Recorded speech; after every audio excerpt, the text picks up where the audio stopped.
নমস্কার বন্ধুরা, আজকের থাম্বনেলের টপিক দেখে আপনারা নিশ্চয়ই বুঝতে পেরেছেন কী বিষয়ে কথা বলতে এসেছি। দেখুন, এটা একটা সবথেকে বড় সমস্যা আমাদের। আমরা প্রত্যেকেই বলে থাকি আমার বাচ্চা খুবই চঞ্চল, কী করে পড়াশোনায় করবে।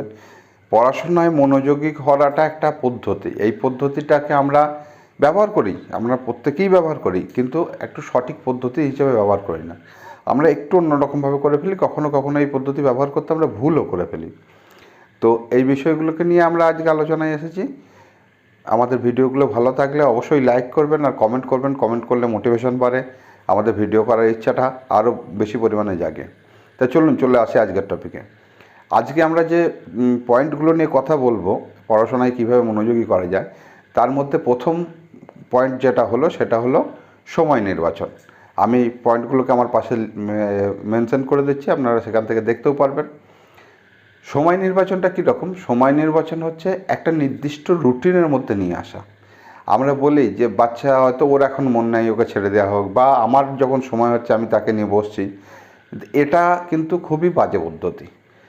আপনাকে একটা নির্দিষ্ট রুটিন করতে হবে, নির্দিষ্ট টাইম করতে হবে। দেখুন, একটা কাজ, যে কাজটায় আপনি আপনার বাচ্চাকে ইনভলভ হচ্ছে কত বছর বয়সে, না মোটামুটি 3 থেকে 3.5 বছর বয়সে আপনি ইনভলভ করছেন, সেটা সে 25 বছর 26 বছর পর্যন্ত সে জায়গায় নিয়ে যাবে। তার নির্দিষ্ট ধারাটাকে যদি আপনি প্রথম থেকে না তৈরি করে দেন, তাহলে তো হয় না।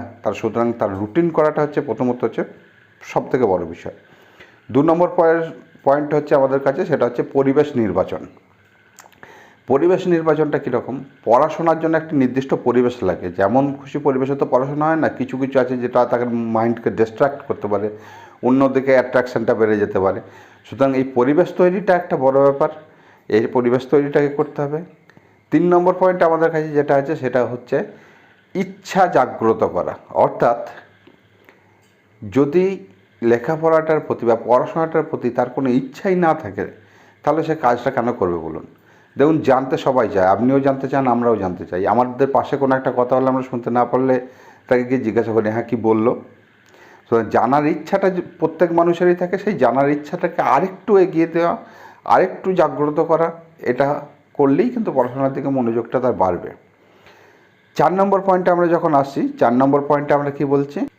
আনন্দপাঠ প্রস্তুতকরণ। আনন্দপাঠ প্রস্তুতকরণ বলতে কি? পড়াশোনাটা আমি প্রথমেই বললাম যে 3.5 বছর বয়স থেকে 28-30 বছর বয়স পর্যন্ত পড়াশোনার বিষয় থাকছে। তা সেই পড়াশোনাটা যদি আনন্দদায়ক না হয়, একটা বোরিং কাজ আপনি সারাদিন করতে পারেন না, আর এত বছর ধরে একটা বাচ্চা কী করে বলুন তো? সুতরাং সেই বিষয়টাকে তো আনন্দদায়ক হতেই হবে। যদি তার জয়ফুল লার্নিং যদি না হয়, লার্নিংটাই যদি আনন্দদায়ক না হয়, তাহলে সে কী আরও শিখবে? বা কেন সেই বিষয়টার মধ্যে সে ইনভলভ হয় বলুন? আপনিও হতে চাইবেন না, আমিও হতে চাইব না, কেউই হতে চাইবে না। সুতরাং পড়াশোনার মধ্যে যে আনন্দগুলো লুকিয়ে রয়েছে, সেইগুলোকে আরও বেশি করে এক্সপ্লোর করতে হবে, আরও বেশি করে বার করতে হবে তাদের কাছে। যেটা রয়েছে সেটা হচ্ছে বাস্তবতার সঙ্গে প্রয়োগ। অর্থাৎ আপনি আজকে বাচ্চাকে কিছু শিক্ষা দিলেন, কিছু সে শিক্ষা পেল, কিন্তু সেটাকে নিয়ে তার কি কাজ আছে সেটা যদি না সে বুঝতে পারে, অর্থাৎ সেটাকে সে বাস্তব জায়গায় কোন জায়গায় সে তার রূপান্তর ঘটাতে পারছে, কোন জায়গায় সেটাকে প্রয়োগ করতে পারছে, এটা তো সব থেকে বড় গুরুত্বপূর্ণ বিষয়। আজকে সে কোনো একটা বিষয় সম্পর্কে জানলো, সেটা যখন বাস্তবে প্রয়োগ করবে, তারপরে কি বলবে, ও আচ্ছা এটা এরকমভাবে হয়। পরবর্তীকালে বাস্তব প্রয়োগের ক্ষেত্রে কোনো একটা অসুবিধায় পড়লে তখন তার জানার ইচ্ছাটা আরও পরিমাণে জাগবে। অর্থাৎ বাস্তবের সঙ্গে শিক্ষাটার যে কী গুরুত্ব, সে যেটা জেনে এলো সেটা তার গুরুত্বটা কী, সেটা সে এখানে কীভাবে প্রয়োগ করতে পারছে, এটা একটা বড় বিষয়। পরের পয়েন্ট হচ্ছে যেটা এখন সব থেকে বেশি প্রয়োজনীয় বলে আমরা মনে করি, এবং আপনিও ভালো করে বুঝতে পারবেন, সেটা হচ্ছে টেকনোলজির ব্যবহার।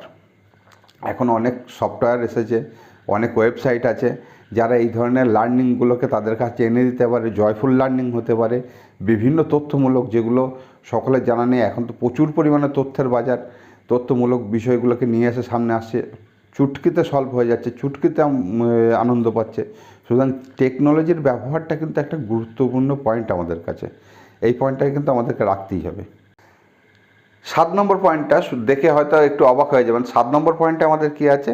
7 নম্বর পয়েন্টে আছে বিরতি গ্রহণ। অর্থাৎ দেখুন, আমরা যেভাবে লেখাপড়ার সঙ্গে যুক্ত হওয়ার কথা শিখছি না, তেমনভাবে লেখাপড়াকে মাঝে ব্রেকটা কীভাবে নেওয়া যায় সেটাকে কিন্তু ভালো করে বোঝাতে হবে। কারণ ধরুন আজকে আপনি তাকে পরিবেশ তৈরি করে দিয়েছেন, কালকে এমন একটা পরিবেশ হলো মাঝে একটা কোনো ব্রেক থ্রু এসে গেল, সে সেখানেই স্টপ করে যাতে না বেরিয়ে যেতে পারে, সে তার মধ্যে ব্রেকটাকে কীভাবে নিয়ে নেগেন আবার ফিরে আসা যায় এটা জানাটা কিন্তু প্রচুর পরিমাণে দরকার। অর্থাৎ বিরতি গ্রহণটা কিন্তু একটা বড় গুরুত্বপূর্ণ অংশ। একটা বাচ্চা লেখাপড়ার মধ্যে ইনভলভ হয়েছে, সেই সময় তার একটা কোনো ডিস্ট্রাকশন হয়েছে, সেখান থেকে বিরতি নিয়ে তারপরে আবার পুনরায় ইনভলভ হওয়ার ক্ষেত্রে বিরতি গ্রহণের জায়গাটা কিন্তু খুবই গুরুত্বপূর্ণ, এটা আমরা কেউ বলি না। আর সবশেষ পয়েন্ট যেটা নিয়ে আমি কথা বলবো সেটা হচ্ছে পুরস্কার। দেখুন এটা আমরা প্রত্যেকেই করে থাকি, কিন্তু একটু অন্যভাবে করে থাকি।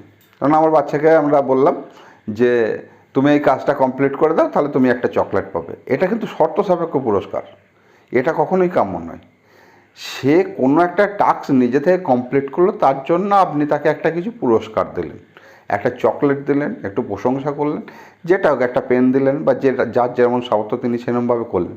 কিন্তু কখনোই সেটা শর্ত সাপেক্ষ নয়। সব থেকে বড় ভুল আমরা এটাই করে ফেলি, তুমি যদি এটা করে দিতে পারো তাহলে তুমি একটা চকলেট পাবে। এটা একদম ভুল কথা। চকলেটটা মুখ্য বিষয় নয়, মুখ্য বিষয় হচ্ছে সে কাজটা কমপ্লিট করাটা। সে কাজটা কমপ্লিট করেছে বললে আপনি তাকে একটা তার পছন্দের কোনো একটা জিনিস তাকে আপনি গিফট করছেন। তাহলে সুতরাং পুরস্কার করার এই যে ভুল ভাবনাটার মাধ্যমে আসেন, এতে আমাদের অসুবিধা হয়। এই পদ্ধতিগুলো সবগুলোই আমরা ব্যবহার করে থাকি, কিন্তু এতে সঠিকভাবে ব্যবহার করাটা হচ্ছে একটা বড় গুরুত্বপূর্ণ।